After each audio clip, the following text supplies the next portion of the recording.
численность депутатов представительного органа поселения? Пожалуйста, правильный ответ. Заходите за тот стол. Следующий вопрос. В каком году Российская Федерация подписала Европейскую хартию местного самоуправления? В каком году Россия подписала Европейскую хартию местного самоуправления? 1900. Больше? Еще чуть-чуть? 8-го.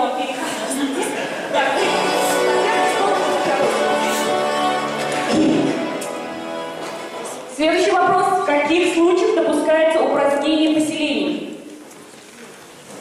Если количество жителей меньше 100 человек. Пожалуйста, переходим.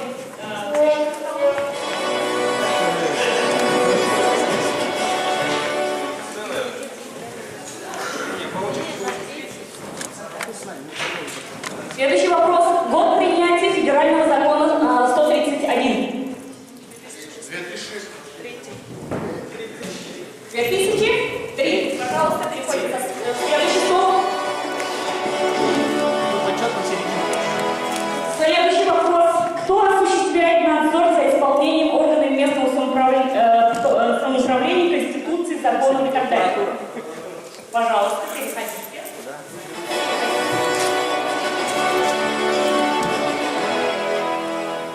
Следующий вопрос. С какой целью проводится опрос граждан муниципального образования? С какой целью проводится опрос граждан муниципального образования? Для чего? Не для статистики. Пожалуйста, приходите.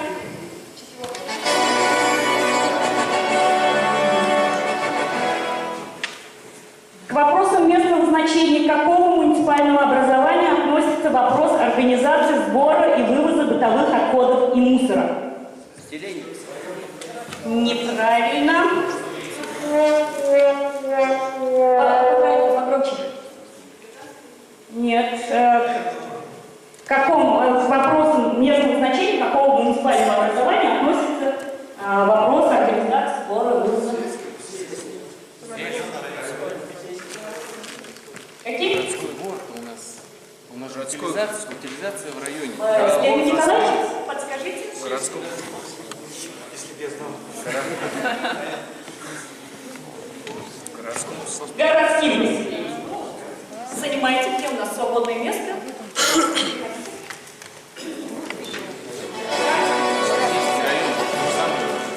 Наличие каких органов в структуре местного самоуправления является обязательным?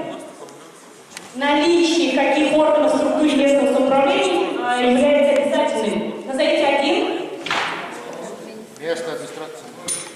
Организация. Является обязательным. Еще раз. Наличие каких органов в структуре местного самоуправления является обязательным?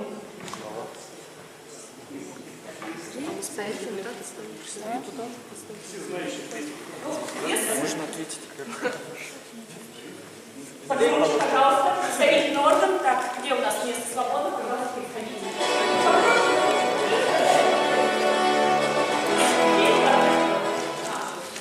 Еще побыстрее.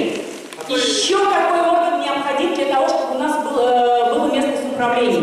Представительный орган — это правильно. Ну или иначе? Администрация, пожалуйста, переходите за следующий стол. Еще какой орган? Ну, без чего вы не представляете муниципальное образование? Контрольный счет. Контрольный счетная палата. Ну, все обязательно. Контрольный счетная палата. Вы уже заняли почетное место, поэтому... Ну, без чего не может орган место самоуправления? Без кого? Без кого? Подсказка. Без главы. Переходите, пожалуйста. Так. Что? К вопросам местного значения какого муниципального образования относится вопрос организации, утилизации и переработки бытовых и промышленных отходов? К какому муниципальному образованию относится вот этот вопрос? К Втроем, пожалуйста, приходите. Где у нас свободное место?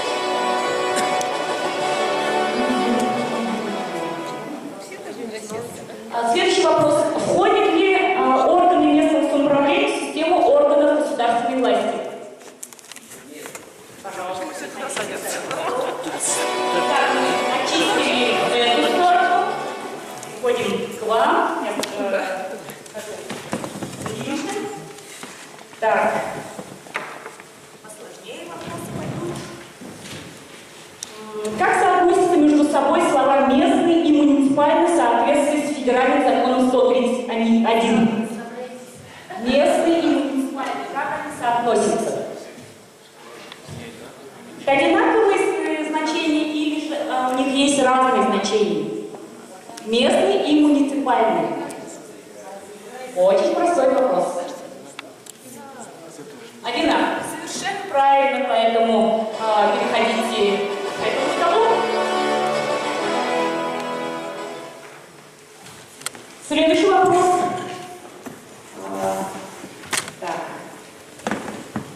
Год вступления в полную силу 131 закона.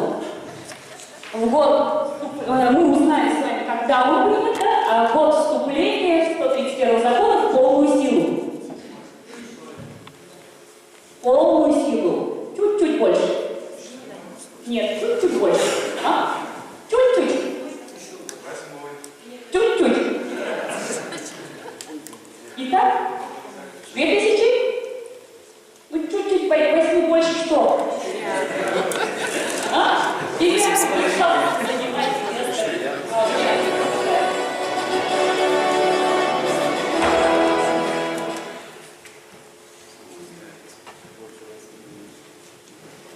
Следующий вопрос. Может ли глава муниципального образования быть назначенным от органов государственной власти? Совершенно правильно, занимаем место. Следующий вопрос. Каким законом гарантируется принцип самостоятельности местного самоуправления? Каким законом гарантируется принцип самостоятельности местного самоуправления? Каким законом, каким нормативно-правовым актом гарантируется, что местное самоуправление самостоятельно? Высший. Ну, частично, где у нас принцип? Совершенно правильно, давай дожимайте, пожалуйста, занимайте место. Каков минимальный срок полномочий депутата, члена выборного органа местного самоуправления? Каков минимальный срок полномочий депутата, члена выборного органа местного самоуправления? Минимальный срок. Давайте гадать. Быстрее. Сколько? Меньше? Больше года? Меньше 3? Переходите, где у нас свободное место. Следующий вопрос. Максимальный срок полномочий депутата? Не более 5 лет, пожалуйста, занимаем свободное место. Так, у нас остаются тяжеловесы, 4 человека. Экспертная комиссия отвечает, да? Ну, это не важно, но как вы будете за. Так, следующий вопрос. В каком случае представительный орган поселения не формируется? В каком случае представительный орган поселения не формируется? Если? Меньше. Совершенно правильно. Снимаем сюда. Итак, у нас остались лидеры, которые знают ответы на самые сложные вопросы. И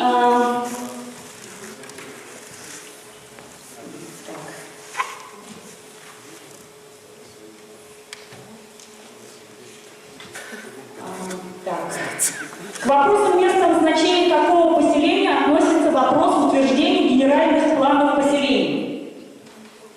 К вопросам местного значения какого поселения относится утверждения генеральных планов поселений. Погромче. Пожалуйста. Занимайте место. Так. Два последних вопроса. Голосование граждан по вопросам местного значения это проходится в форме. Погромче.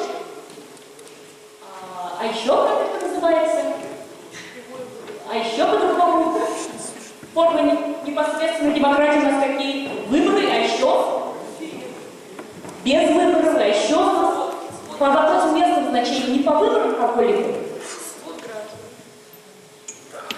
Даже могу так сказать букву.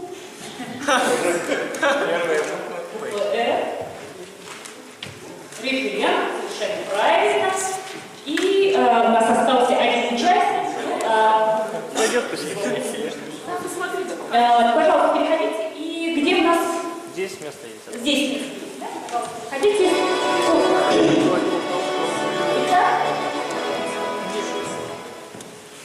Итак, мы с вами определились.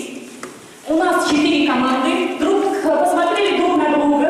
Вам сейчас предстоит, если у нас первый этап, скажем так, индивидуальной работы, сейчас мы должны скоординироваться и работать командой. Первое задание, для того, чтобы приступить к первому заданию, нам нужно будет сформировать команду, но для этого вы должны методом случайной выборки определить своего главу своего муниципального образования. Метод случайной выборки – это вспоминаем любую детскую считалку, считаем и назначаем главу муниципального образования. Итак, поехали. Ваша считалка.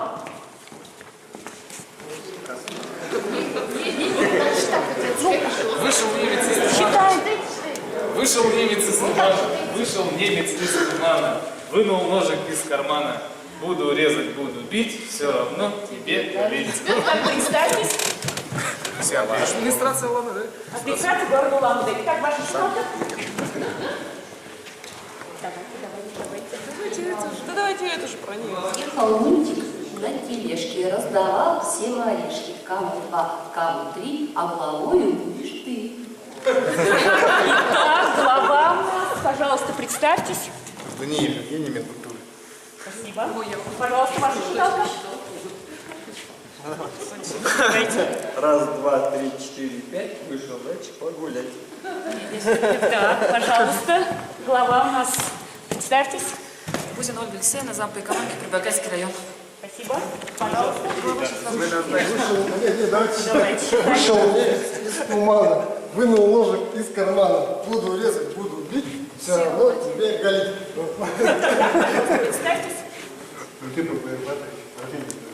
Управление образования. Итак, у нас 4 муниципальных образования, у нас главы выбраны методом случайной выборки. Итак, мы приступаем к первому этапу. В этом прозрачном конверте у нас все прозрачно. У нас есть 4 ситуации, которые вы выбираете и обсуждаете.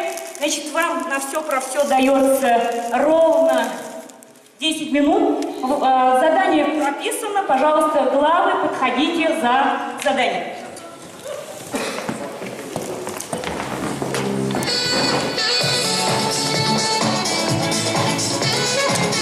Так, или озвучите, да?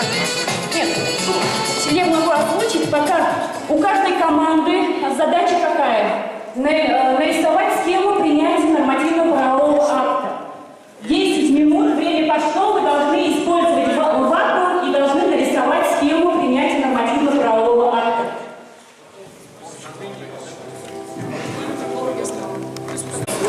Любой ответственный отдел, а потом общественная экспертиза общественная.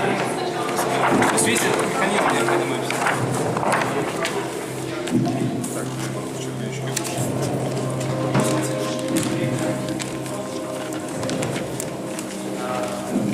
ответственный исполнитель, пожалуйста. Ответственный исполнитель. Наверное, в каждом Первое, да? Ответственный исполнитель. Конституционная экспертиза. Это локально.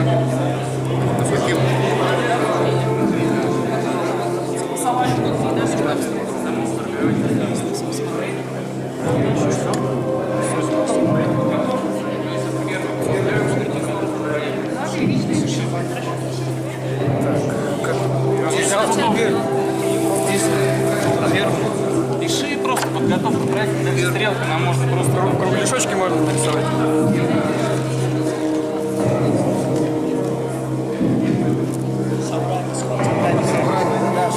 Собрание граждан.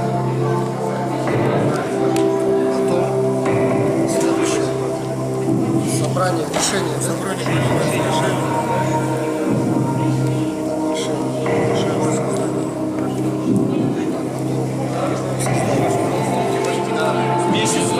Публикование сначала публиковать. Публикование, управление, публичное слушание. Или проект. Куда мы с этим проектом идем? Мы же его носим. Нет.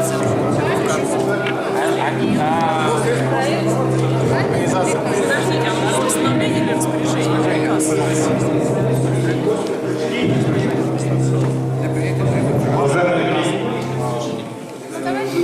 Встречались, пришли к выводу, что несомненно будет оцениваться, конечно же, креативный, творческий подход каждой команды, насколько вы придумаете, может быть, себе название, девизы или еще что-то такое, герб муниципального образования, выделите контрольный счетный орган. Слышали, да? Какой все-таки форма будет? Нам название распоряжение. Когда мы внутри сделали. Согласование с отраслевыми министерствами. Не-не-не, они согласовывают с отраслевыми министерствами.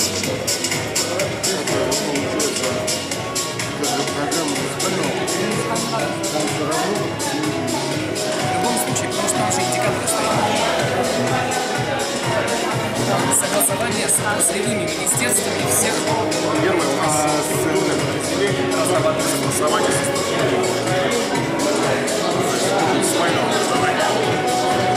Мне кажется, сперва наоборот. Сперва все остальные подразделения отправляют свои планы.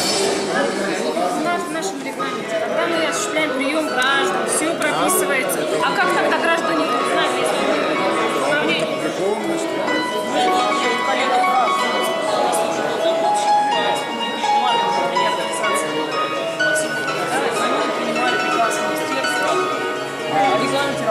Ну, приказ имеет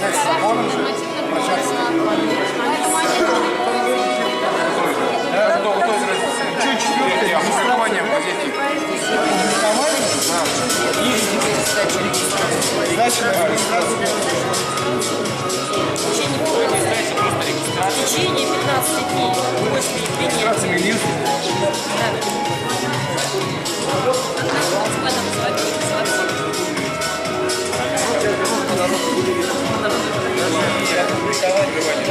Не забывайте, вы должны нарисовать на ватмане.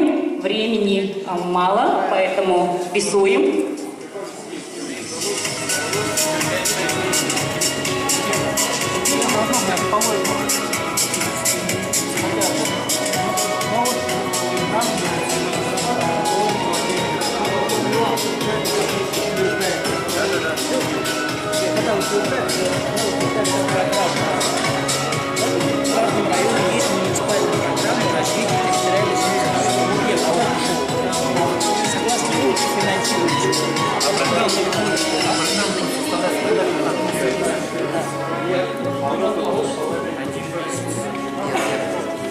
Нет. Вот отсюда до сюда. А публичный проводится в этом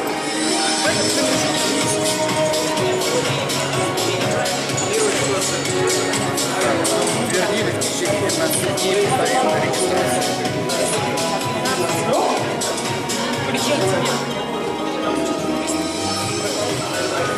Зависит рассматривать. Еще один, то есть независимо для населения, что у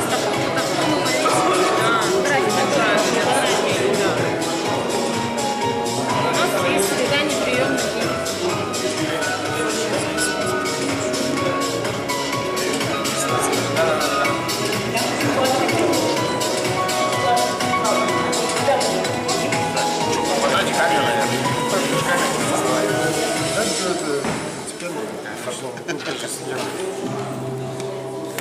Так, структурное подразделение, да? Осталось 3 минуты.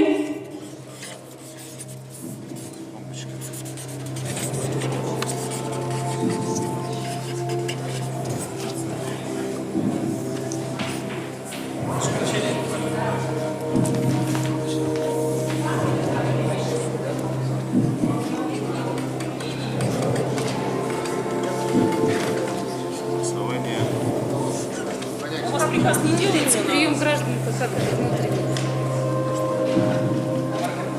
Для нас регламентирует порядок приема граждан, а для граждан это Дальше согласование.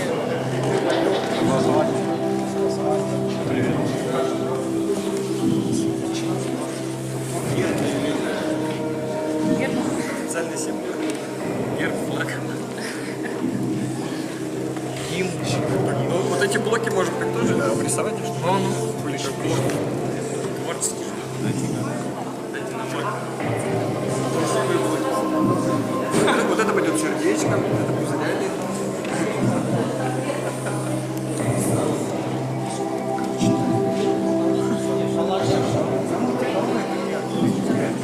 Есть такое или нет?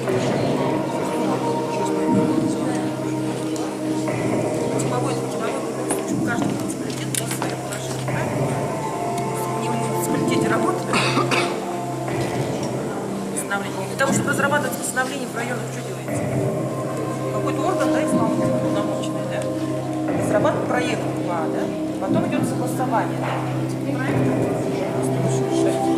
А здесь можно человек сделать. Здесь пополам делать проект план, а вот здесь финансировать. Ну, давайте ходовой еще.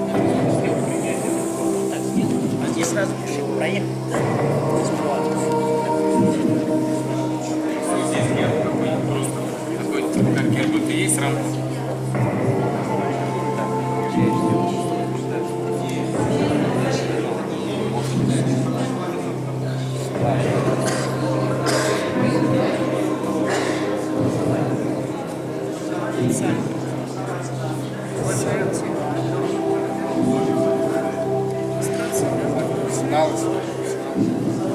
Для обсуждения, да?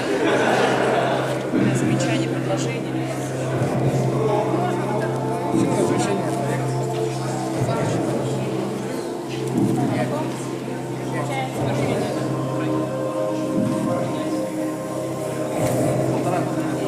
Итак, осталось 3 секунды. Время закончилось.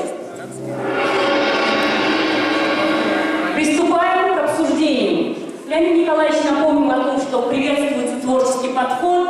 Мы думаем, что вы за это время успели нарисовать герб, назвать свою команду, придумать песню своего муниципального образования. Итак, начинаем. Команда. Кто начинает? Время. Команда профессионалы. Итак, пожалуйста, я думаю, что вы все видели. Помогите, пожалуйста, своим представителям с этой стороны, наверное, вам нужно будет встать, и вы объясняете, прочитайте свою ситуацию и объясните. Пожалуйста. Микрофон. Держите.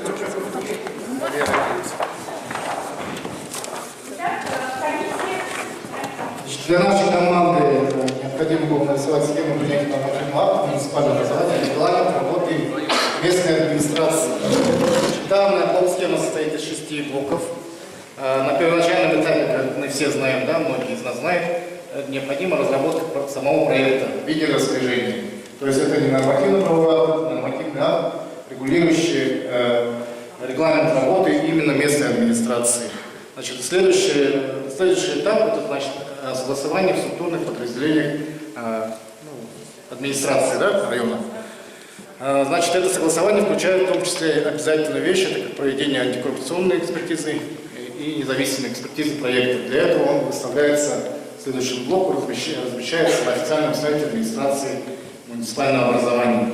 Значит, после всех необходимых процедур, в соответствии с регламентом, отведенным, да, по времени, значит, принимается распоряжение, подписывается главой муниципального руководителя, муниципального образования, руководителя администрации. Да? В нашем случае в республике глава или освобожденный руководитель администрации. Значит, после этого распоряжения публикуется или в официальных средствах массовой информации, и на официальном сайте. Все наша вот такая задача. Спасибо. Есть ли вопросы у экспертов? Есть какие-то уточняющие вопросы у экспертов? Юрий Вячеславович, скажите, пожалуйста, опубликование 2 раза, да? Господа? Сначала размещение проекта в сайте для общественного обсуждения. Замечания, предложения. После описания уже официальное публикование. Требуется государственная регистрация в уполномоченном органе или не требуется? Не требуется. Потому что, как служение регламентирует внутреннее европейское структурное подразделение и регламент работы с нами. И последний вопрос. Все-таки распоряжение, либо иной другой документ? Ну вот сейчас мы коллегу услышали, что в виде постановления принимается в городе. Почему постановление, почему не распоряжение? Неопределенный круг граждан, потому что... И долгие по времени. Согласен. Спасибо. У нас в министерстве установится прекрасно. Спасибо. Это была команда «Профессионалы». Давайте поблагодарим. Слово предоставляется следующей команде.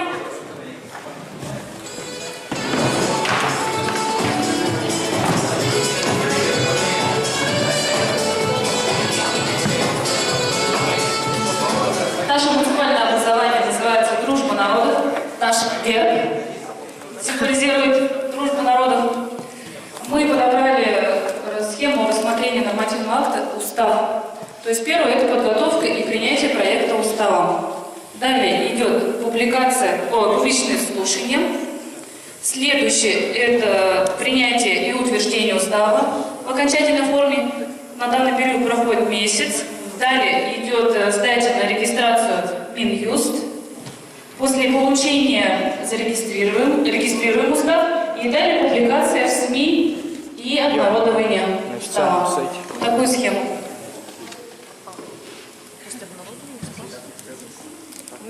И направляем справку в Минюст после обнародования. После опубликования. Или обнародования. И обнародование. Да. Ну, по закону можно не отвечать на это. Опубликование подразумевает, то есть опубликование на СМИ, в газете, в официальном источнике. А обнародование – это обнародование нормативного акта на официальном сайте администрации. Ну, или на стендах. Скорее на это ответит правильно все-таки тот, кто работает в органах местного самоуправления. Не, ну, закон же подразумевает обнародование в скобках, а опубликование в скобках обнародование. То есть обнародование – это обнародование на официальном сайте, я так понимаю, и вообще вы правильно. И на стенде. Правильно, знаете, это касается для всех органов государственной власти, скажем, да, и для органов контролирующих. Исключение составляют органы местного самоуправления.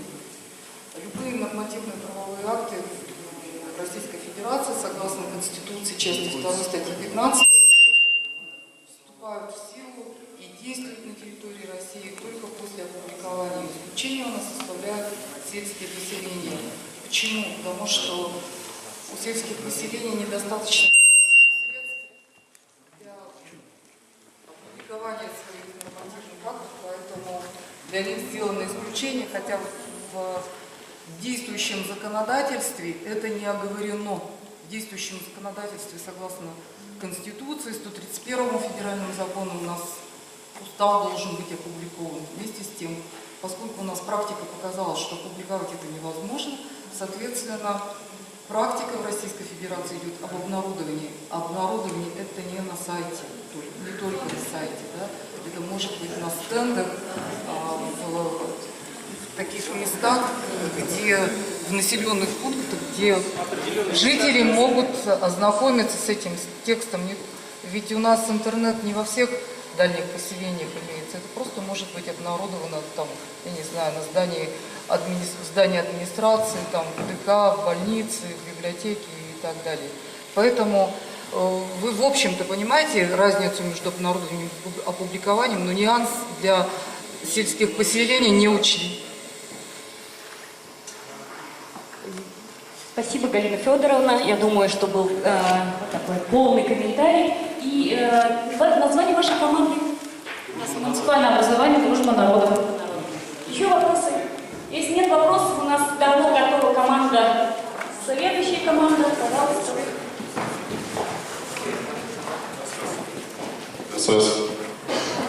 Команда сборная района. Так, начинаем, видимо, с команды сборной районов. Потому что они были первыми, я просто их не заметила. И вот... Мы начинаем.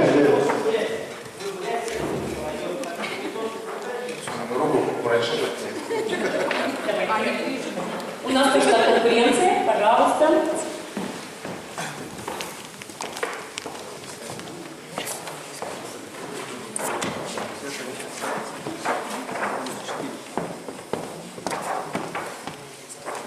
Добрый день еще раз, уважаемые коллеги. Схема. Задание номер 3 у нас. Нарисуйте схему принятия нормативного акта муниципального образования, стратегии социально-экономического развития. Так, значит, у нас процедура, значит, согласования состоит из 6 блоков. Значит, первый блок у нас разработчики, так скажем, забойщики этой разрабатывают эту программу. Это администрация районов, соответственно. Также, значит, администрация районов в своих полномочиях проводит оценку регулирования воздействия, так как эта стратегия у нас все-таки на долгосрочный период. Это, значит, крайне необходимо. В дальнейшем, значит, после всех, значит, исправлений, замечаний и так далее, структурные подразделения направляют на согласование структурные подразделения республиканской власти. Так, значит, эта стратегия имеет какие-то определенные индикаторы, которых необходимо достичь за каждый годовой период. Значит, это проходит, стратегия, значит, проходит инструктивно. Также, значит, структурное подразделение. Так, в дальнейшем, значит, после согласования всего мы вешаем это все на официальный сайт, где сроком ориентировочно 2 месяца это все будет публиковаться. После этого проводится не менее месяца. Значит, дальше это все, это, значит, мероприятие проходит публичное слушание. В дальнейшем, значит, публичные слушания проходят ориентировочно 15 дней, значит, для подачи заявлений и так далее, значит, исправления, там около 15 дней. После этого, значит, стратегия сама наша переходит на согласование в прокуратуру. В прокуратуре согласовывается, выносится на коллегию, соответственно, день депутата, там у каждого по разному названию и так далее, значит, подтверждается на сессии. Все. Пожалуйста, вопросы экспертов, комментарии экспертов. Уважаемый капитан команды, уважаемый мэр 4-го муниципального образования, вы, кстати, название команды не озвучили. Сборная районов. Сборная районов. Что такое оценка регулирующего воздействия? Комментарий. Значит, это говорит о том, что все-таки у нас стратегия развития на долгосрочный период. Это имеется в виду, что все социальная направленность разработку затрагивают все, значит, отрасли, значит, производства каких-то деятельностей, да, и, значит, эта стратегия должна регулировать, как-то, чтобы не пересечь, так скажем, интересы, ну, там, скажем, какого-то малого предпринимательства, там, в производстве каком-то, в торговле и так далее. Пожалуйста, еще вопросы? Чтобы не пересекались какие-то интересы, в общем. Татьяна Соломоновна, можно дать ваше определение оценки регулирующего воздействия, понятие. Я знаю, что ваша конкурсная работа, которую вы представили на наш республиканский конкурс «Лучший муниципальный служащий», как раз посвящена этой теме. И можете ли вы поспорить? Оценка регулирующего воздействия проводится в отношении проектов муниципальных правовых актов, затрагивающих вопросы предпринимателей и инвесторов. Она проводится в случае, если вводятся новые или изменяются ранее установленные обязанности. И она проводится в цели выявления ограничений, запретов для предпринимателей и инвесторов. Только в этом случае. То есть не все правовые акты проходят оценку регулирующих. Только если вводят новые или изменяют старые обязанности для инвесторов и предпринимателей. Таким образом, мы приходим к выводу, что стратегия не должна подвергаться оценке. Она не проходит оценку. ОРВ не проходит. Тоже полностью согласен. Мы не соглашаемся с этим. Это раз, так это стратегия на долгосрочный период, и ввиду того, что у нас изменяются очень геометрической прогрессии, изменяются нормативные акты, мы обязаны это. Договорились, мы обязательно учтем вашу аргументацию, способность обосновывать свою точку зрения. Но, тем не менее, у нас есть свои критерии оценки, свое понимание этого вопроса. Тем не менее, стратегия муниципального образования, есть ли примеры ее принятия в Российской Федерации или у нас в республике? Стратегия? Стратегии нет. Хорошо, спасибо.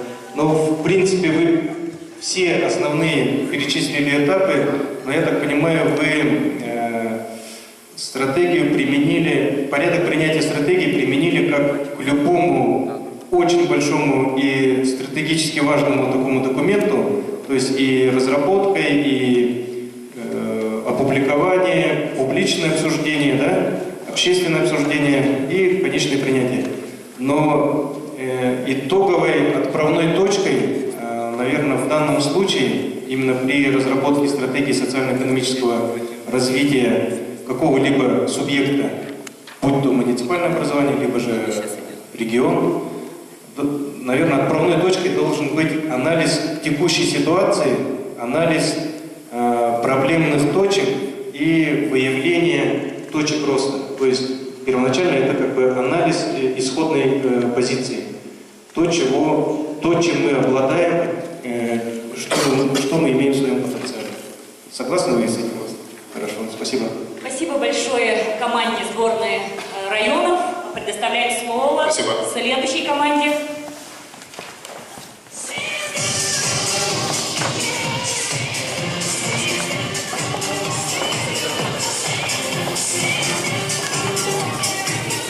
Команда муниципальное образование местное. У нас задание такое. Нарисуйте схему принятия нормативного акта муниципального образования положение о территориальном общественном самоуправлении. Вот. Но здесь у нас есть два варианта. Первый вариант, когда у нас имеется тепловое положение о территориальном общественном самоуправлении, то есть уже у нас имеется проект МПА, который размещается на сайте администрации. Далее он проходит у нас согласование с отделами. В первую очередь это у нас юридический отдел, отдел финансово-экономический и контрольно-счетная палата. После всего согласования у нас данный документ отправляется проект данного документа отправляется на проверку в прокуратуру. После согласования с этим органом до 10 дней до заседания сессии районного совета депутатов отправляется сюда, там он принимается, и после этого решения на подписание, на утверждение главы администрации, постановление все это у нас утверждается, и после этого происходит опубликование в средствах массовой информации. Вот.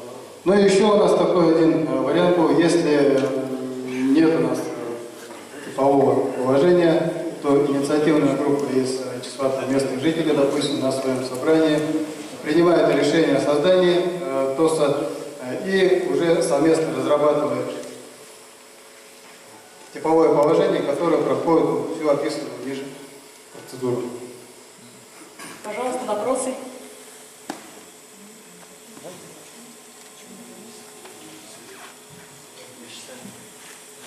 И вот это вот положение, ну, не знаю, как оно может включать создание ТОСов как с образованием юридического лица, так и с образованием, без образования юридического лица. Если мы ТОС образовываем как юридическое лицо, на сегодняшний день это очень невыгодно. Дело в том, что если говорить как юридическое лицо, вы помните, что мы создавали такие огромные, хотели создать в районе одну общую ТОС, хотели зарегистрировать на официальном университете. Дело в том, что когда мы будем Можно ближе, коллеги? Вообще не видно, бледные. У нас фломастер. Нет, если мы как юридическое лицо, то у нас есть определенное негативное влияние. Дело в том, что там надо регистрировать налоговый, пенсионную. Ну и, соответственно, если мы регистрируем как юридическое лицо, мы сталкиваемся с тем, что надо определенные взносы, налоги. А на сегодня ТОС и это не имеет возможности. Прокуратура, райсовет и подпись главы. В принципе, верно. И опубликование. Я знаю, что законодательством не предусмотрены специальные нормы по разработке и принятию требований, специальные требования для разработки и принятия положения территориального общественного самоуправления. Да? То есть это общая процедура принятия нормативных актов идет. Единственный момент, хотя бы вот слева вы написали, да, что это Советом депутатов принимается, да, то с правой стороны у вас не указано, что вот это положение о территориальном общественном самоуправлении утверждается каким органом? Советом депутатов. Вот Совет депутатов. Да. Совет депутатов. Я говорю, просто не видно. Не видно. Я сказал, после прокуратуры Совет депутатов, потом подпись главы. Тогда все, вопрос снимается. То есть вы орган принятия указали, который должен быть, да, подписание, опубликование, обнародование. Все, в принципе. Единственный момент, вот скажите, пожалуйста, если глава муниципального образования возглавляет или руководит только администрацией, но не является председателем Совета депутатов, какие особенности могут возникнуть при принятии подобного акта? В любом случае, вот, например, у нас в Кяхте, да, получается, что председатель, глава, у нас имеется председатель районного совета депутатов. Он проводит сессию и так далее. Все документы, которые потом идут, подписываются главой местного самоуправления, то есть главой муниципального образования. Такого порядка. А вот особенности какие могут быть, если глава не возглавляет совет депутатов? У него какие дополнительные права появляются? Он может его отклонить, может его... Верно. Да, то есть он обладает правом вето, может отклонить этот акт. Если глава муниципального образования отклонил принятое решение Советом депутатов, дальнейшая процедура доработки этого акта какова? Через 15 дней, через определенное время, данный нормативно-правовой акт может обратно вернуться на сессию, уже со всеми согласовываться, почему им не подписываются, какие могут быть, да, данные зарабатываются и может обратно пуститься снова на сессию. По порядку. Он уже может инициировать. Обязан ли в этом случае глава муниципального образования подписать акт, который повторно на подписание пришел? Второй раз уже обязан.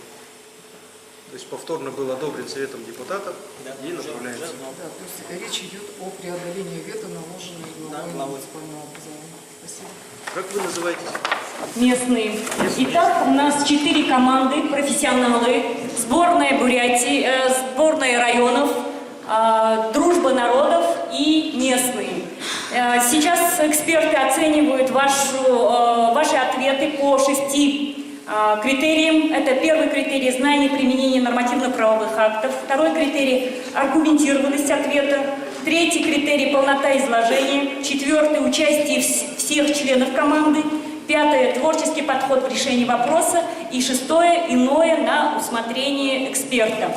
Итак, эксперты оценивают первую ситуацию, а мы приступаем с вами ко второй ситуации. Пока музыку.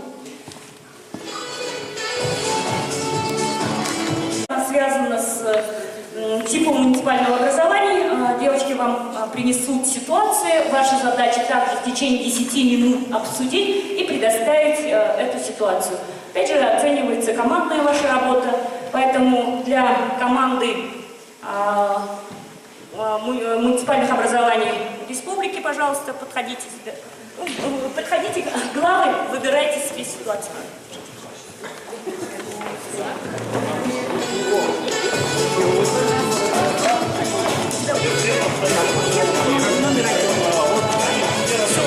Отдаешь пачку.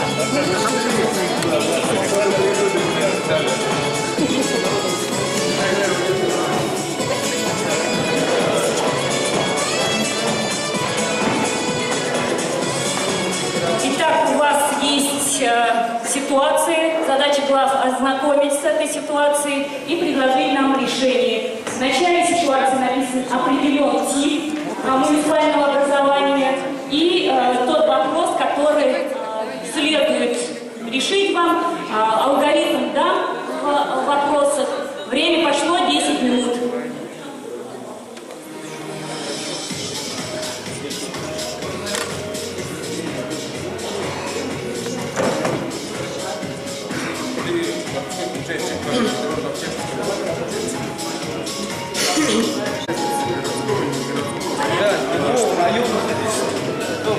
Получается, да, для развития содержание метро США, потом Представительный орган у нас не у нас раньше был представитель, а теперь просто публичный слушатель. Быть по порядку. Представительный орган, еще раз поставим.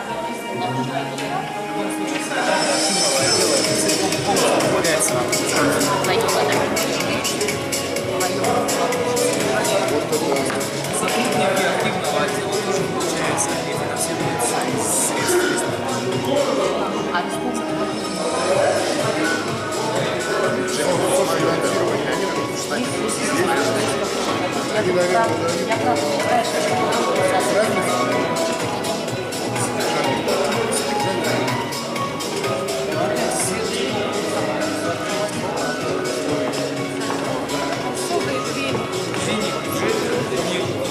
Учреждение бюджета, нет, кто будет заниматься этим? Нет, где структура? Каким учреждением устава? Учреждение бюджета. Первое учреждение бюджета.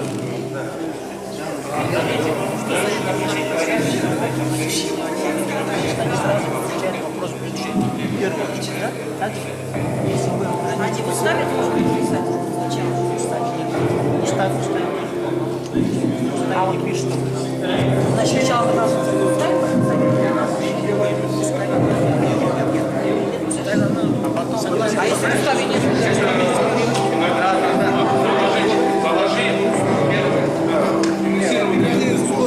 Чего начать? Что создавать заявление? Да, либо начинать.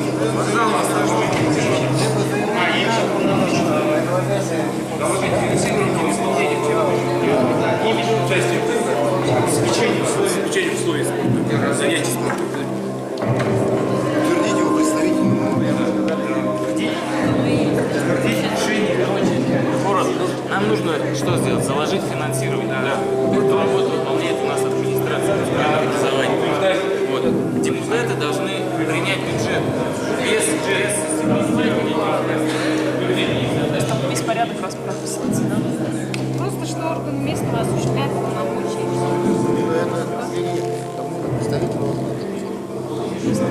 Имеются особые требования к процедурам, Договора.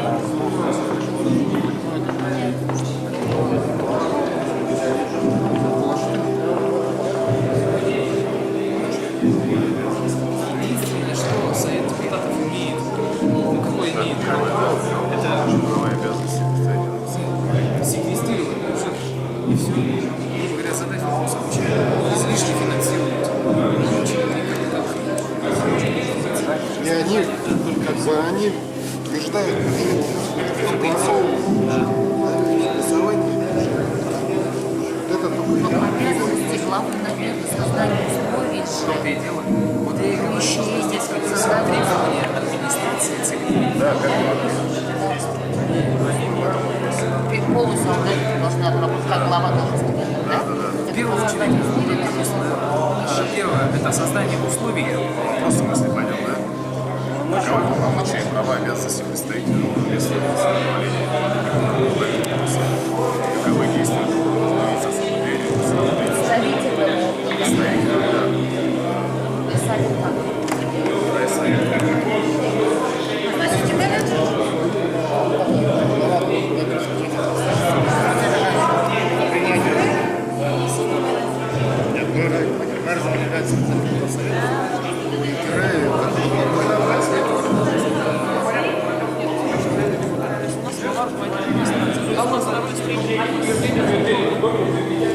Вообще, сказать, что в республике говорить нету, да? Что они отдельные права руководителя.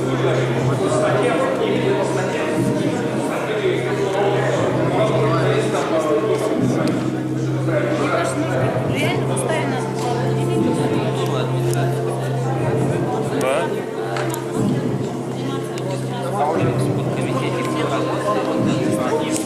Нет, давайте мы зачем выйти по не будем. У нас есть сегодня, смотрите, нам дали задание, которое мы должны исполнить, правильно? То есть нам нужно организовать это все, обеспечить условия.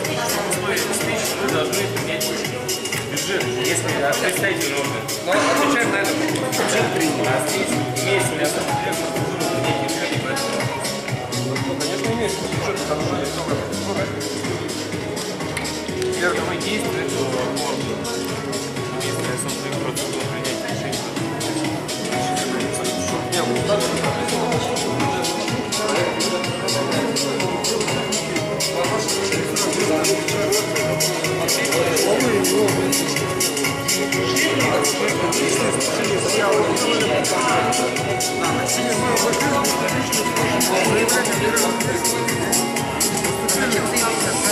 Они от кого? Кому надо? Они же пишут нам. Но если это федеральный закон записано, то работать должно, значит, обязательно исполнение. Или если без заявления, он скажет, мне надо вот ездить постоянно в поселок, скажет, на медицинское обследование. Они же тоже с собой взяли. Мне кажется, Я скажу, я хочу 2 раза в день ездить, сколько всего.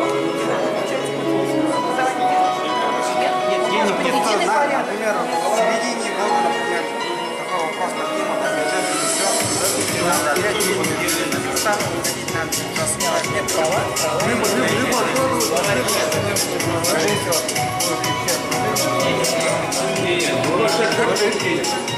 Одна минута.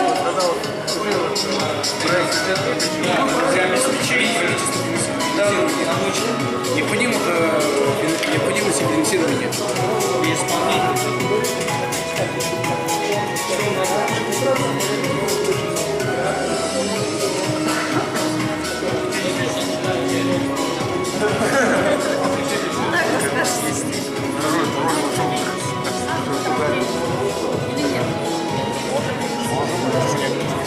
В городе принимаем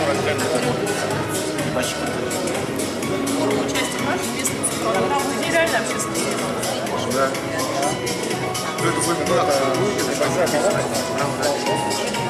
Поставил свои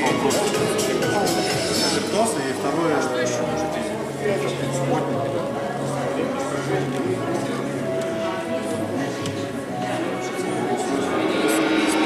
Время вышло 10 минут. Итак, пожалуйста, представляем свое решение, озвучиваем задание. У каждой команды свое задание. И начинает у нас команда.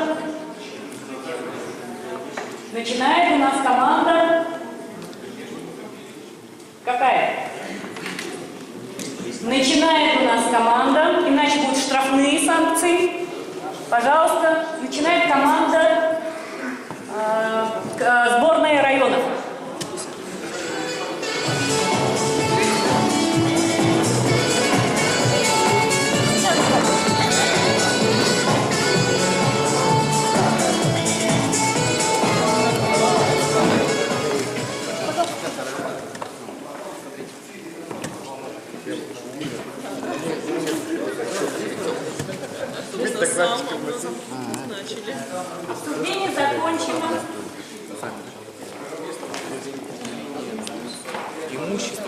находится местные.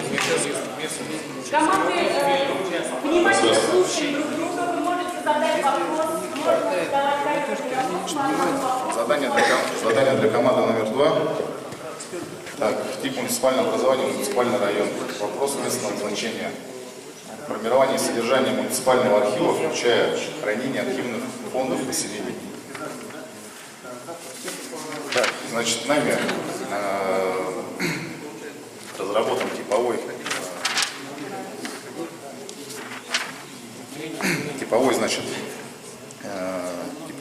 работа, как, значит, организована работа в муниципальном районе местного значения. Первый вопрос, значит, определить порядок и составить алгоритм исполнения органов местного самоуправления вопроса местного значения. Определяя вышеуказанный порядок, необходимо дать ответ на следующие вопросы. Каковы полномочия и права обязанности представительного органа местного самоуправления при исполнении выбранного вами вопроса местного значения?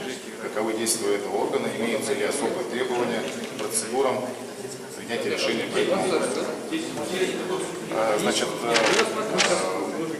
наше здесь решение такое, значит, представительный орган в этом отношении, значит, принимает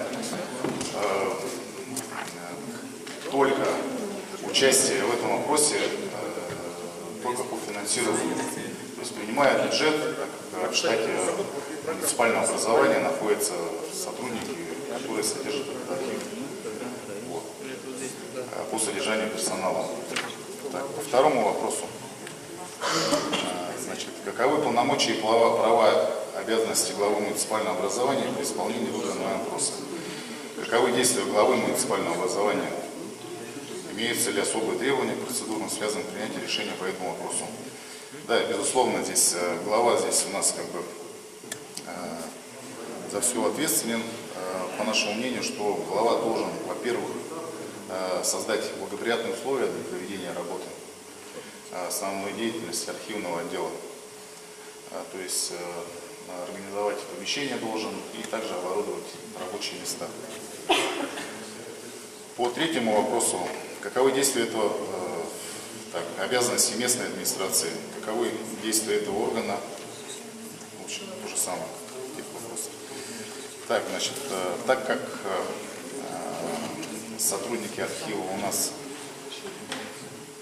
значит, входят в штатное расписание муниципального, то есть администрации местной, ну, мы как коллеги должны, наверное, скорее всего, уважать труд коллег своих, ну и, соответственно, согласно номенклатуре дел, все это оформлять, подшивать и со временем в надлежащем порядке сдавать документы. В принципе, то же самое касается сельских поселений. Да, то же самое касается сельских поселений. В принципе. Ну, вкратце у нас все. Спасибо большое. Право задать каверзный вопрос дается командам. Если вы услышали друг друга, да, вопрос местного значения для муниципального района, организации, содержания архива. Есть ли у вас вопросы, которые заставили бы команду сборной районов, поставили бы их в тупик? Если у вас есть вопрос, пожалуйста, от команды профессионалов. Должны ли быть сотрудники архива муниципальными служащими? Должны ли быть сотрудники архива муниципальными служащими? Я думаю, что здесь, в принципе, не обязательно. Да, то есть здесь может быть архивный служащий как технический персонал, но в структуре администрации. Согласны? То есть ведущий специалист. Согласны? Если услуга будет предоставляться муниципальным услугам, то услугу должен предоставлять служащий, потому что у него есть ограничения, ответственность, а на другой персонал это не распространяется. Спасибо за ответ. Экспертная комиссия оценивает. Пожалуйста, каверзный вопрос от вас. Есть у вас вопрос для команды? Есть один. Уважаемая команда, ответьте на такой вопрос. Как бы подчиняется ли архивный отделу по архивному делу Республики Бурятия? вообще. Еще раз. Ну, то есть районный архив подчиняется ли республике Бурятия? Архив. Нет, здесь, в принципе, как бы вопрос понятен. И входит ли в структуру? Ну, мы как бы здесь уже по вопросам уже как бы ответили. Если на третий вопрос, если внимательно меня слушали, что местная администрация, так как это в штате находится, в принципе, он подчиняется только же главе, соответственно. Район, если областной у вас архив, то есть, ну, как бы в рабочем порядке, то есть по официальным запросам. А зарплата на сотрудников откуда? Зарплата тоже, как бы, если в штате они находятся. И там же, вот, мы, если вы посмотрите, что первый вопрос мы отвечали, что представительный орган принимает участие только по утверждению бюджета. Соответственно, глава штатное расписание утверждает, да, вот у себя. И, соответственно, если же в местную администрацию входит этот отдел, то есть, соответственно, он финансируется оттуда. И также подчиняется только местной администрации. Вопрос понятен. Это хочу поправить. Зарплата, получается, идет по субвенции. То есть половина на половину. Республика оплачивает и половина оплачивает администрация субвенции. Все. Вы где работаете, молодой человек? Я начальник правового отдела администрации Нигинского района. Спасибо большое. Итак, есть ли вопрос у вашей команды? Платные услуги можно оказывать? Может ли архивы оказывать платные услуги? Ну, вот здесь нас коллега подправила, что все-таки должен ли быть муниципальный служащий или все-таки технический персонал. Мы, в принципе, с доводами я согласен. То, что муниципальный служащий будет как бы предоставлять муниципальную услугу. Да. Платную услугу. Платную услугу. Я думаю, что муниципальный служащий все это предоставляет на безвозмездной основе. Перечень услуг, которые архив может оказать в платной форме. В платной форме? Подготовка презентации. Справок соответствующих повестей. Ну, здесь надо посвящаться нас. Я вот здесь... Спасибо большое. Спасибо большое за вопросы командам и спасибо за ответ. Спасибо. Итак, переходим к ответу второй команды.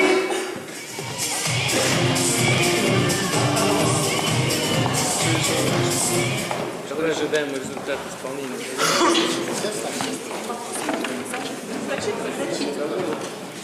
Уважаемые коллеги, у нас тип муниципального образования городского населения.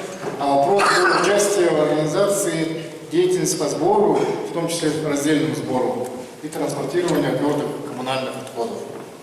Коммунальных — это, я так понимаю, бытовых, да? Или коммунальных? Теперь они коммунальные называются, вместо бытовых. Поэтому это актуальная проблема, да, для всех нас. Значит, мы, исходя из своих полномочий, написано, да, в федеральном законе, на уровне представительного органа принимаем в уставе, который, да, подлежит дальнейшему опубликованию, наделение администрации полномочий по сбору, да, и транспортировке мусора, коммунальных отходов, да, как сейчас называется. Значит, на уровне главы, а в нашем случае в Республике Бурятия, да, глава является или руководителем администрации, да, тире, то есть руководителем администрации. Значит, принимается нормативный правовой акт в части организации сбора и транспортировки твердых коммунальных отходов. И, значит, одновременно, не одновременно, они должны быть приняты в каждом, да, муниципальном образовании, в нашем случае городском населении, правила благоустройства. Значит, действие администрации заключается в заключении, да, контракта со специализированной организацией, если таковая имеется, или осуществление сбора осуществляется силами населения, но при этом администрация, местная администрация городского поселения заключает, значит, договора с самим населением.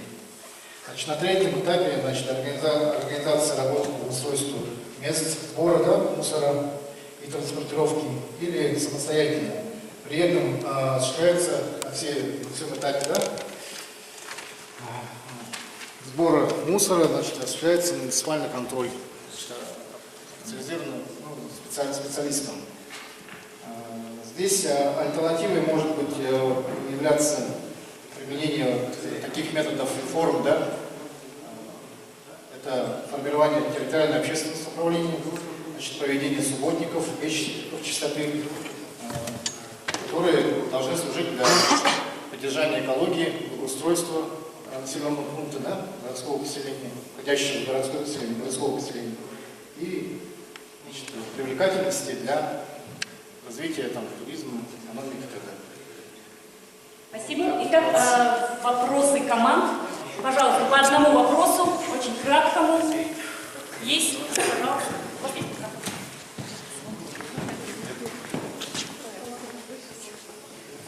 У меня, уважаемые коллеги, такой два вопроса, но я объединю в один. За кем, значит, закреплены полномочия по сбору и утилизации ТКО в настоящее время? И кто имеет право осуществлять деятельность по обращению с отходами до конца 2016 года и по наступлению 2017 года? Сбор у нас закреплен за городским поселением или муниципальным районом, да, в случае сельских поселений. Утилизация закреплена за муниципальным районом. До 2016 года, значит, с 2017 года будет единый оператор, да? Региональный оператор по обращению с отходами. Вы согласны с ответом? Согласны, пожалуйста. Ваша команда? Нет вопроса. Может, есть вопрос? Уточняющий вопрос такой. Вы в вашем ответе было сказано, что в случае, если нет специализированной организации, то есть сбор осуществляется гражданам. Но это неправильно, и это как бы противоречит закону. То есть закон не предусматривает такую как бы организацию за счет граждан. Договора заключают, я сказал. А как договора? Администрация не может заключать такие договора на вывоз. Комбинат заключает, допустим, по Ну это же не администрация же. подведомственная организация. Ну, да, и было бы уточнение, если было бы тогда может да, который осуществляет полномочия администрации района. Спасибо. Спасибо за хороший вопрос, за хороший комментарий. Пожалуйста, ваша команда. Нет, столкнулся. Нет вопроса, да? Спасибо. Итак, у нас была команда профессионалы. Давайте поблагодарим за ответы и предоставляем слово команде следующей. Давай, голова. Колись. Тут у нас произошла смена главы. Глава на больничном у нас. Глава на больничном. Полномочия переданы, пожалуйста. Меня зовут Чиров Николай Владиславович, я представитель Селигинского района, администрации Селигинского района, начальник юридического отдела. А у нас было задание номер 4, это тип муниципального образования внутригородской район. Вопрос местного значения. Обеспечение условий для развития на территории внутригородского района физической культуры, школьного спорта и массового спорта. То есть было задание определить порядок исполнения органами местного самоуправления вопросы местного значения. Определяя вышеуказанный порядок, необходимо дать следующий ответ. Первый, каковы... Не читаем сразу ответ, да? Да? Что всем одинаковые. То есть, каковы полномочия, права и обязанности представительного органа местного самоуправления при исполнении выбранного вами вопроса местного значения. Каковы действия этого органа, имеется ли особое требование к процедурам принятия решений к этому вопросу. То есть, под представительным органом местного самоуправления подразумевается район совет депутатов. К им полномочиям относится, то есть по исполнению бюджета. То есть, все, что связано с деньгами, относится к району совет депутатов. Второй вопрос. Каковы полномочия, права и обязанности главы муниципального образования при исполнении данных полномочий? Каковы действия, имеются ли особые требования к процедурам? На этот вопрос мы отвечаем как полномочия главы муниципального образования при исполнении данного вопроса, то есть в рамках Селигинского района получается вошли федеральную целевую программу развития физической культуры, школьного спорта и массового спорта, можно так сказать. Мы как бы построили за счет федеральных средств спортивный центр. То есть полномочия главы – это решение и организации, то есть для осуществления данных полномочий. Третий вопрос. Каковы полномочия, права и обязанности местной администрации при исполнении данного вопроса? Каковы действия этого органа? Имеются ли особые требования к процедурам принятия решений исполнения к этому вопросу? То есть полномочия администрации, как представитель, но исполнительного управления, заключается в следующем. Первое, то есть это все, что связано с имуществом, полномочия закреплены за администрацией района. То есть распределение, как бы изъятие земельного участка, например, межевание, вот это все, торги, например. В случае, если район вошел в федеральную целевую программу, при поступлении федеральных средств, ну и республиканских, там долевое финансирование, федеральные, республиканские, местные. Можно я перебью? Уважаемая команда «Дружба народов», я думаю, что маленько неправильный ответ. То есть вы говорите о полномочиях тех или иных органов местного самоуправления, но ни слова не сказали про физическую культуру, про массовый спорт. У меня есть предложение, может быть, другие члены команды дополнят конкретно, коротко, именно по этой функции. Потому что вопрос ваш... Вопрос должен... Сейчас... Ответ должен раскрывать... Я передаду помощнику Давайте немножко за регламентом следить. Очень короткий ответ и готовы вопросы.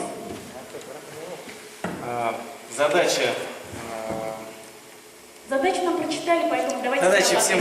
В общем, мы принимаем бюджет, в бюджет самое главное заложить все эти средства для развития программы. Глава решает вопросы необходимого количества специалистов для решения этого вопроса и обеспечения, то есть суммы финансирования этих мероприятий. Ну, подготовка смет, это уже этим занимается как бы специалисты и все остальное. Вот. Также решается вопрос о выделении земельных участков, имущества нужного для решения этого вопроса. Опять общий вопрос. Вы конкретно скажите про физкультуру и спорт. В районе, у вас какой уровень? У вас внутригородской район. Вот в районе города как решают вопросы физкультуры и спорта? Как вовлекает нас с вами в занятия здоровым образом жизни? У нас проводятся массовые мероприятия. У нас выделяется дофинансирование на содержание спортинструкторов, которые формируют себе план заданий и работают с детьми. Ну, с детьми, со взрослыми, со взрослым населением. Спасибо, мы получили ответ. Итак, уточняющие вопросы от других команд. Вопрос организации физкультуры и спорта внутри городского округа. Да? Пожалуйста, вопрос. Я из выступления коллег понял, что физкультура и спорт вообще не развивается. Это очень обидно. Пожалуйста, вопрос. Вы говорили про бюджет, я хотела уточнить. У вас внутригородское деление. У вас бюджет самостоятельный? Вы сами принимаете решения? Или вы все-таки к главе муниципального образования будете обращаться? У нас просто среди коллег здесь ни одного городского представителя нет, поэтому мы отталкиваемся от решений, как вот у нас в районе. Нет, внутригородской, у него свой бюджет. Мы не можем, как сказать, у нас нет опыта в этом просто, понимаете? У нас тоже нет, город у нас не делится, у нас нет деления. У нас единая муниципальная. Все, 131 закон. Пожалуйста, ваш вопрос. Время топить соседей. Хорошо, спасибо. Итак, мы услышали вопросы. Команда «Дружба народов» нам ответила. Теперь пару вопросов. Реплика была. Реплика, пожалуйста. Там считается командная работа. Это я вопрос передаваю. Нет, вы не оцениваете. Вопрос командира. Чем отличается развитие физической культуры с развитием массового спорта в районе? развитие физического спорта на развитие массового спорта? Отличается тем, что развитие физической культуры подразумевает, то есть это как бы строительство там зданий, каких-то спортивных, то есть площадок, каких-то сооружений, спортивных комплексов. А спорт — это то есть проведение массовых мероприятий для как бы популяризации спорта, здорового образа жизни на территории района. То есть и все. Спасибо. Да, я, в принципе, Свою версию озвучите, пожалуйста. ну, массовый спорт на самом деле занимается у нас работники физической культуры спорта, дворовые инструктора и так далее, занимаются массовым спортом. А развитие физической культуры спорта это уже органы исполнительной власти, органы государственной власти и так далее. Вот, то есть массовым спортом занимаются именно те специалисты, тренера и так далее, учителя физической культуры. Спасибо большое. Итак, переходим к ответу команды местные. Пожалуйста.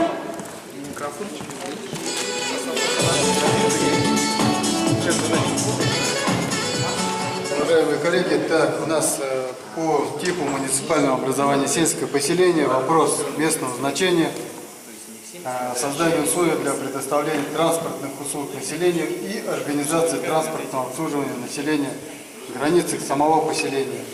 Но мы здесь отталкиваемся от того, что поселение может быть большое, да, либо само поселение включает несколько населенных пунктов. Так, первый вопрос. Определить порядок, то есть составить алгоритм исполнения. Так, это все понятно, да? Да, у всех одинаково. Далее, что мы делаем? Имеется либо обращение от граждан, либо предложение депутата сельского совета о том, чтобы действительно организовать транспортное обслуживание. Далее этот вопрос включается в повестку сессии сельсовета. На то депутаты имеют все полномочия. Далее вот решением этой сессии ставится вопрос либо на уровне аппарата администрации, то есть сотрудниками, да, либо если нет средств, то найм какой-либо организации проработать вопросы юридического, экономического, материального характера для организации транспортного обслуживания.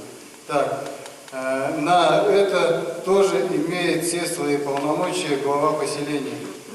На следующей сессии решением утверждается действие по созданию условий предоставления транспортных услуг, то есть разрабатывается схема движения, там, остановки и так далее. Производится у нас комиссионное обследование маршрута движения, то есть его паспортизация. И если у самого поселения имеются достаточные средства, производится закуп соответствующей техники, включение в штат водителя, лицензирование этой техники. Ну, вы понимаете, да, что под этим подразумевается.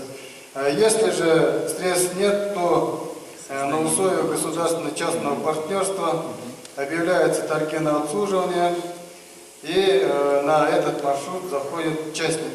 В этой части депутаты имеют право предоставить данному предпринимателю соответствующие льготы. Ну и таким образом у нас организуется данное транспортное сообщение. Также утверждается, принимаются, вернее, те тарифы, которые утверждаются сессией уже районного совета. Спасибо большое. Команде местные, пожалуйста, вопросы на засыпку. Скажите, пожалуйста, а вот вы будете как осуществлять по регулируемым тарифам и по нерегулируемым? И чем разница? Так, ну, тарифы на уровне местного, то есть сельского поселения не принимаются, соответственно, будем работать по тем тарифам, которые дает нам. Нет, это неправильно. Неправильно. 220 федеральный закон устанавливает два способа: по регулируемым и по нерегулируемым тарифам. По регулируемым тарифам это здесь идет через 44-й федеральный закон, идет закупка, а по нерегулируемым вы выдаете свидетельство на организацию транспортного обслуживания. Все. Принято к сведению. Спасибо. Пожалуйста, ваш вопрос.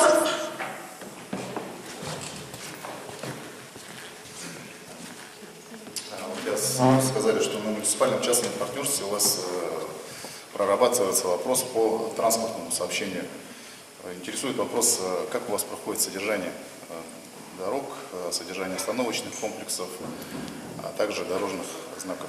Содержание дорог в самом поселении, это, конечно же, вопросы полномочия самого межпоселенческие дороги. А внутрипоселенческое это местное самоуправление. Да. Ну, тут все услуги по содержанию, то есть и отсыпка, градирование, там, установка знаков и тому подобное, это все вот на уровне сельского поселения.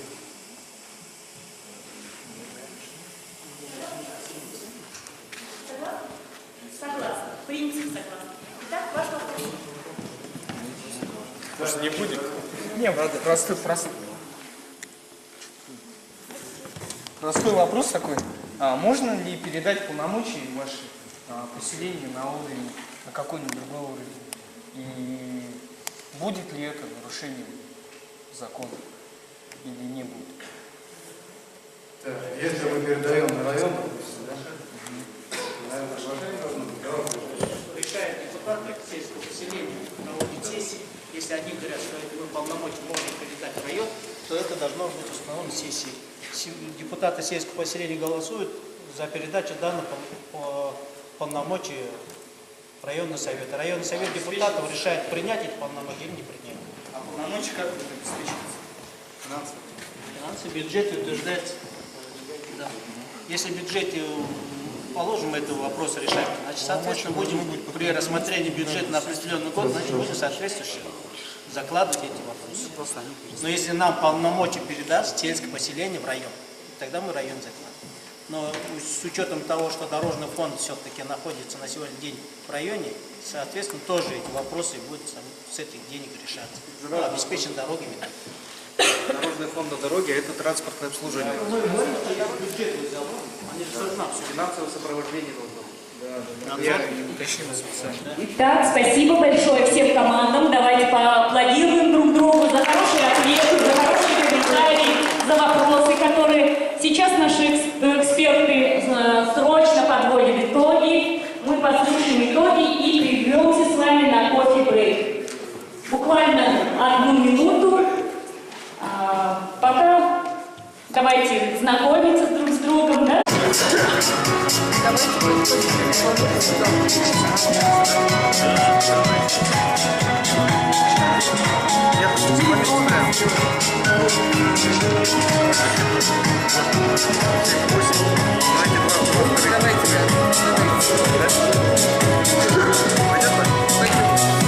Итак, итоги 2 наших этапов.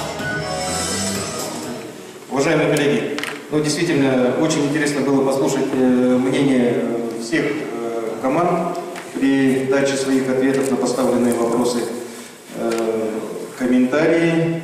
Кто-то, значит, сердобольно не задавал вопросы, кто-то, значит, наоборот, пытался как соперника задать такой каверзный вопрос, да?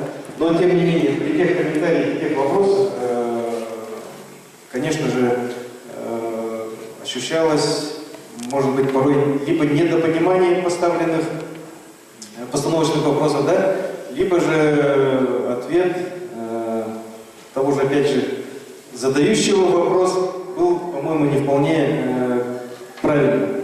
Это я возвращаюсь к, когда у нас выступала первая команда, и были вопросы по архивному делу, да? Тем не менее, там же были полномочия муниципального архива, только муниципального архива. А вы начали рассматривать случаи, когда, возможно, было бы наделение госполномочиями. Поэтому двойное финансирование и так далее. Они ответили в рамках узкой своей темы. Тем не менее, нам итоги вы сказать или по первому конкурсу и по второму? По первому конкурсу команда местная получила у нас 4. Мы сделали подход как в КВН.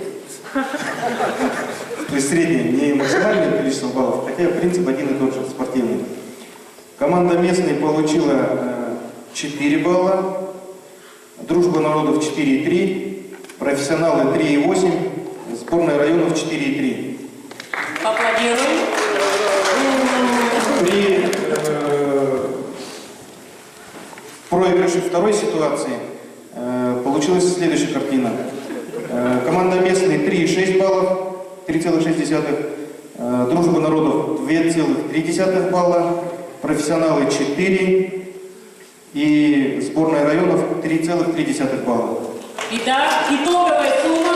Итоговая сумма 7,6 местные, дружба народов 6,6 баллов, профессионалы 7,8 балла и сборная районов 7,6.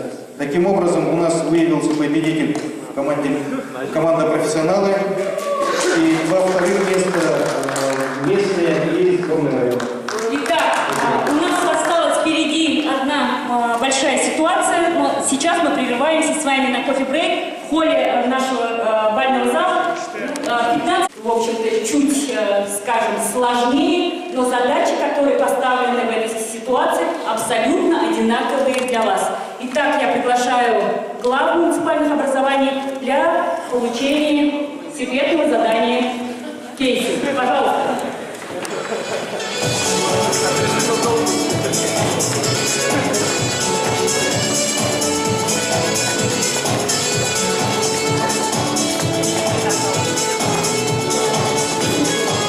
Ваша задача ознакомиться с ситуацией, которая у вас в наличии. У каждой команды своя ситуация. Нужно ознакомиться с текстом ситуации, ознакомиться с вопросами. Обязательно приветствуется командная работа и, конечно, решение этой ситуации. Итак, время для обсуждения решения 15 минут.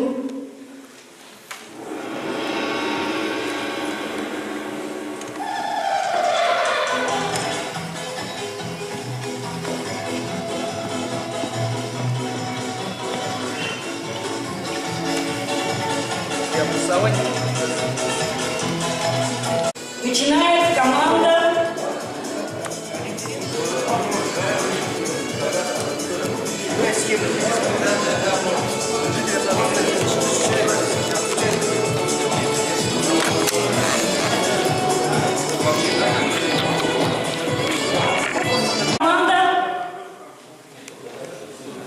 Команда лидеров, да? Или команда отстающая? Начинаем с команды лидеров. Пожалуйста, команда профессионалов.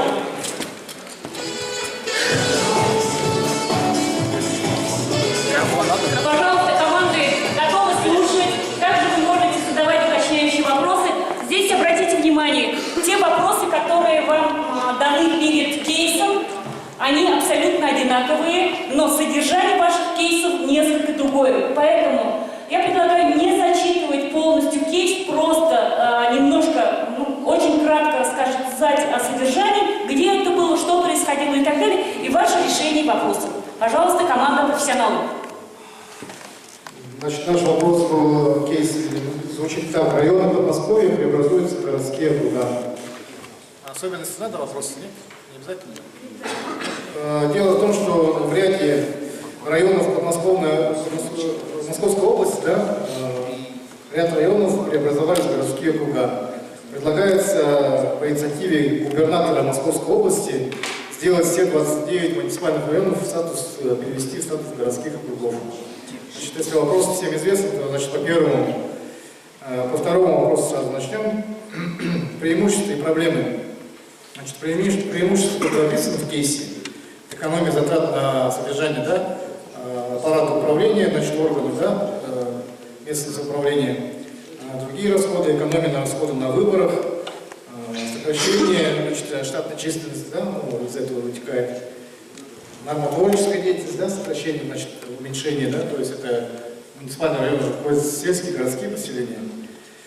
Больше мы увидели здесь проблем, значит, это с точки зрения управляемости, транспортной доступности, утраты сельских преференций для работников муниципальных учреждений, увеличение нормативов отчислений, возможно, да, при распределении межбюджетных трансфертов, значит, увеличение нормативов отчислений по налогам, значит, и возможность изменения обеспеченности учреждением, социальным учреждением, да, прежде всего. По третьему вопросу пути решения проблем, это, значит, прежде всего необходим, конечно, всесторонний опрос населения, органов власти, значит, депутатов всех уровней, проведение референдумов в сельских поселениях. Четвертое. Внесение изменений в межбюджетные отношения, значит, принятие необходимых законов на уровне области, да, который компенсировал потерю статуса, да, муниципального района и сельских поселений.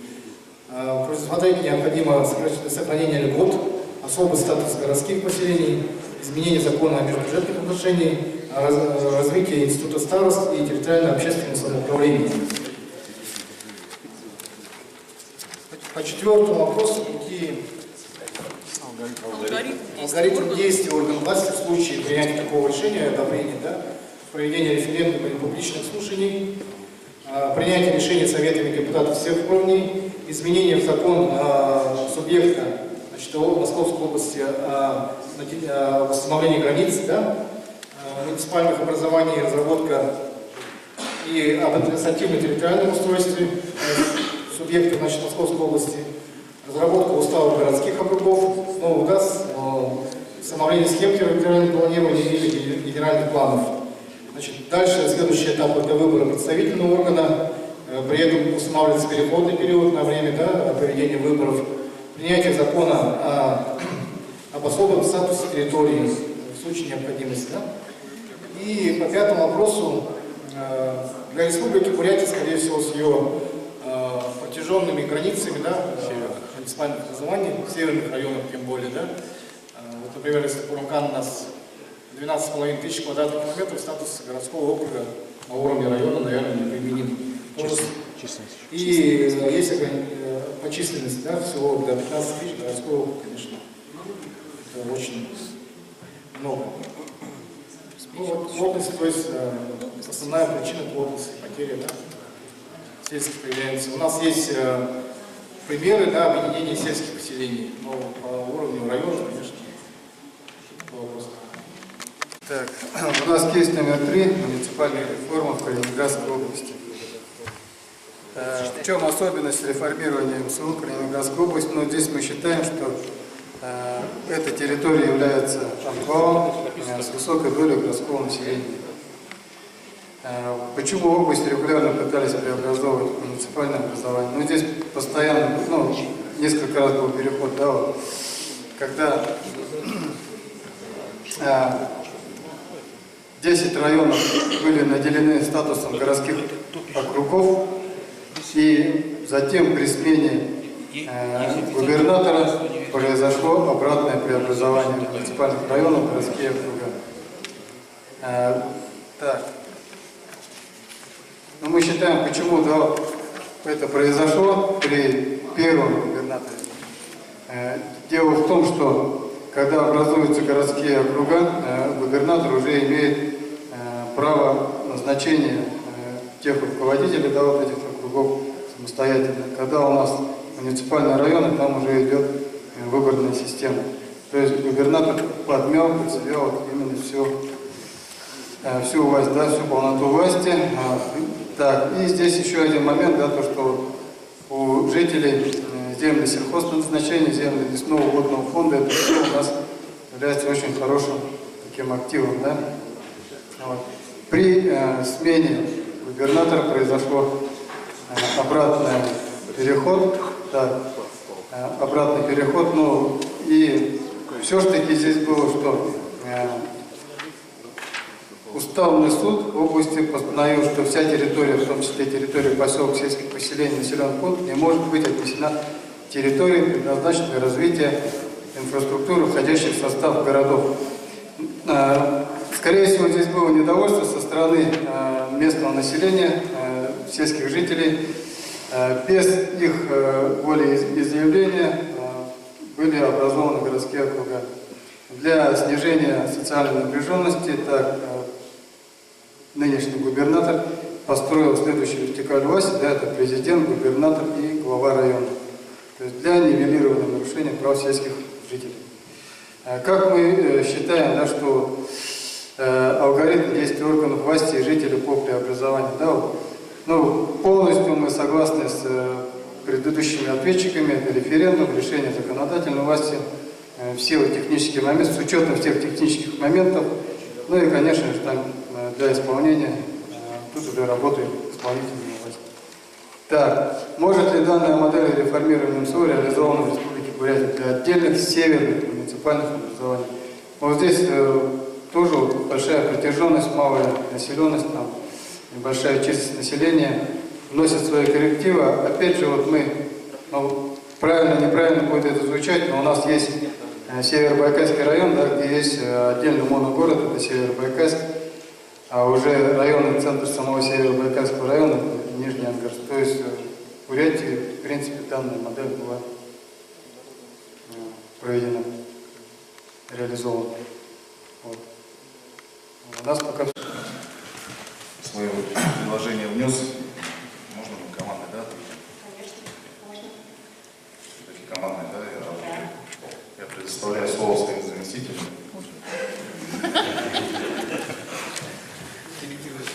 У нас был вопрос для обсуждения. В 2004 году город Ангарск получил статус Ангарского муниципального района.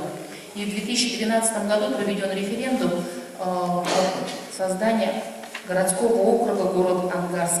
Но есть тут получились проблемы, до сегодняшнего дня, видимо, проблема не решена, потому что, чтобы район стал отдельно, город Ангарск получил статус города, и 3 поселка, которые находятся, должны тоже дать согласие на то, чтобы стать городским округом. Видимо, вот есть в этом проблема.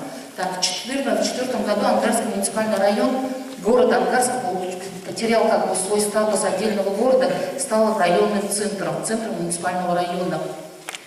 Следующий вопрос. Проблемы, которые возникли когда город Ангарск вошел в состав муниципального района, я думаю, тут, наверное, больше связано с тем, что город Ангарск потерял автономию, и те налоги, которые должны идти в городской округ на развитие самого города, за город Ангарск, шли полностью на развитие самого муниципального района. Дальше. Следующий алгоритм, чтобы 3 поселения, которые не дали согласия по объединению городскому округу, чтобы вошли в состав городского округа, необходимо, конечно, референдум, проведенный в 2005 году, было торпедировано населением.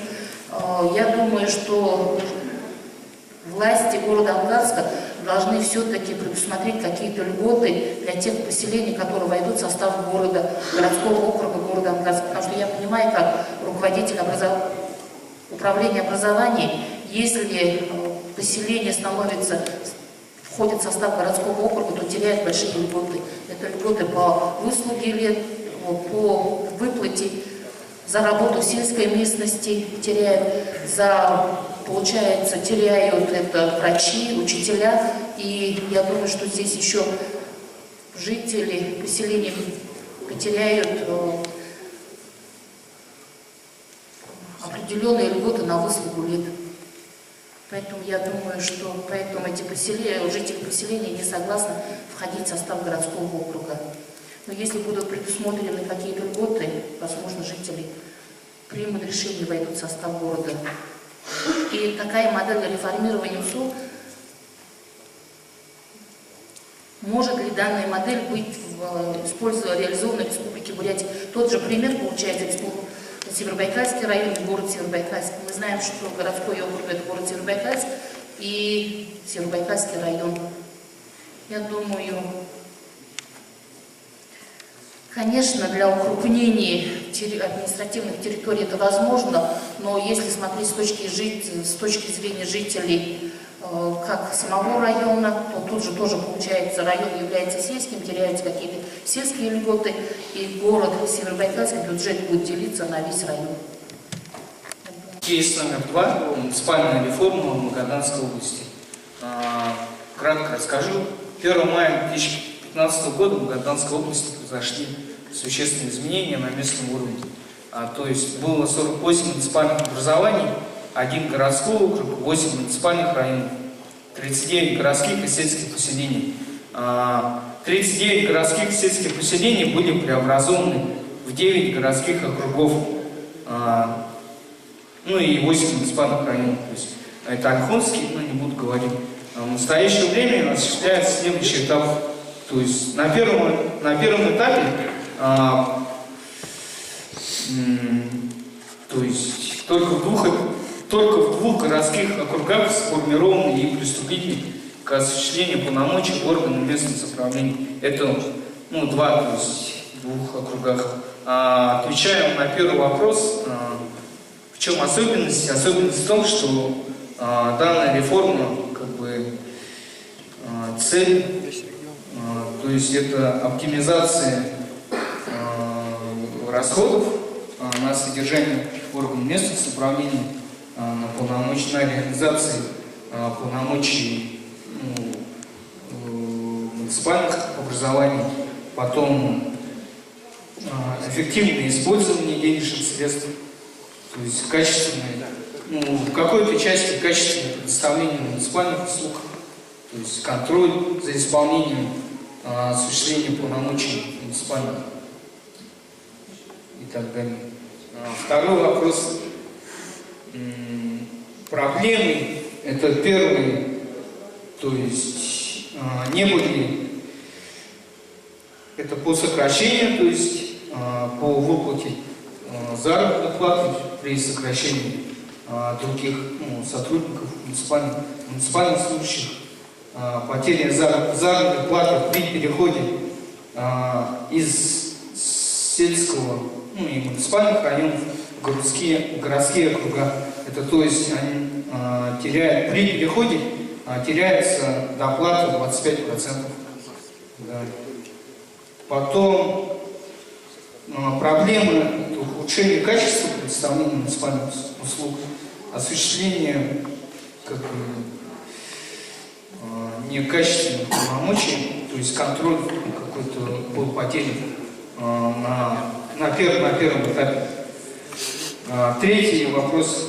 Предложите пути решения проблемы. На этот вопрос ответит мой помощник, первый заместитель. Пути решения данной проблемы при реформировании вообще органов МСУ это все-таки доведение до населения о тех плюсах, которые получит в дальнейшем регион при данном реформировании. То есть все потоки финансовые, они будут перенаправлены для улучшения. То есть это и инфраструктурные какие-то объекты начнут ремонтироваться, это и вообще в целом перенаправление, оно несет с собой только положительные сокращения штатов, да, определенно. То есть это руководствующий состав будет сокращен. Все эти деньги уже будут направлены для населения, для каких-то их благ.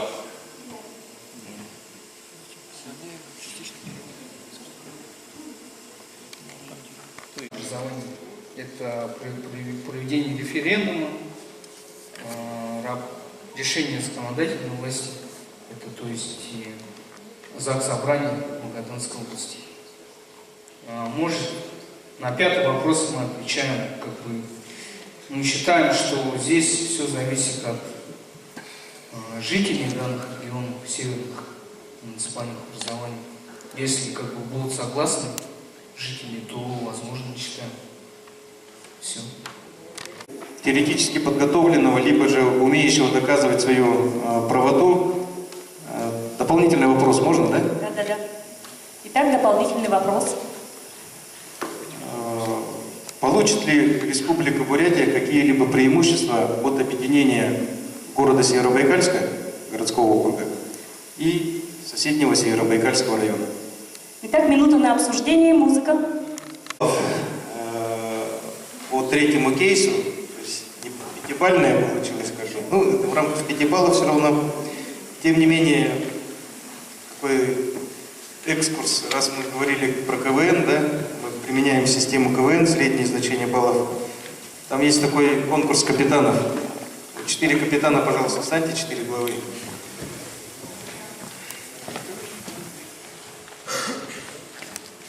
Пример объединения города Северобайкальска и Северобайкальского района.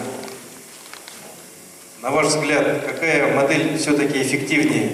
Это преобразование в форму городского округа или же муниципального района? Пожалуйста. Слева направо. Так. Я считаю, что как сейчас есть, так пусть все остается. Почему? Потому что... Все, спасибо. Я считаю, преобразование муниципальный район. Спасибо. Считаю, тоже как коллега, муниципальный район с административным центром города. Дальше. Вот здесь двоякое мнение, в принципе.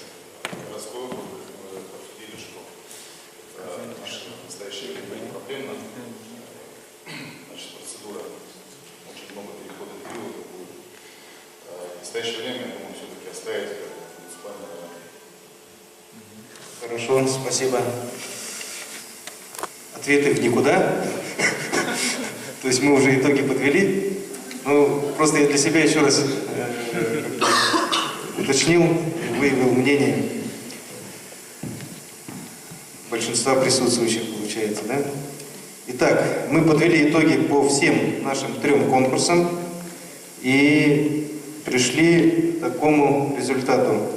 Команда «Местные» набирает 7,8 баллов. Аплодисменты. Команда «Дружба народа» 6,8 баллов. Аплодисменты. Команда «Профессионалы» 7,9 балла. И сборная районов 7,7 балла. Таким образом, у нас есть ранжирование. И вот команда профессионалов, во главе которых стоит все руководство Курумканского района, и действующие, и бывшие, конечно же, они оправдали свое название. Как корабль назовешь, так ты на нем и поплывешь, да? Ну, завершая, Альбина Шейн, можно, да, я тоже выступлю. Вот. Спасибо, коллеги, за ваше мнение, которое вы высказали в адрес организаторов, в адрес экспертного жюри и в адрес комитета. Мы постараемся учесть все ваши замечания и предложения. От себя, от администрации главы Республики Бурятия, хочу вас поблагодарить, что вы откликнулись, поблагодарить ваших руководителей, что они смогли все-таки вас отпустить с непосредственного места работы. И надеюсь, что сегодняшний день принес какую-то вам пользу для будущей нашей государственной муниципальной службы, нашей деятельности совместной. Я надеюсь, что вы сегодня маленько хоть отдохнули от своей текущей, рутинной работы. Кто-то приехал и в командировку к нам в город, кто-то пообщался с коллегами. Что-то положительного мы сегодня получили. Я хочу отдельно выразить, конечно, признательность и выразить слова благодарности коллективу Бурятского государственного университета. Мы сегодня заканчиваем цикл семинарских занятий. В этом году БГУ у нас выиграла конкурс, и мы провели на такой очень хороший и в такие очень сжатые краткие сроки семинары с управляющими делами, с юристами, с главами с вновь избранными главами муниципальных образований как районного, так и поселенческого уровня. И сегодня вот завершаем семинар с вами, с нашими резервистами.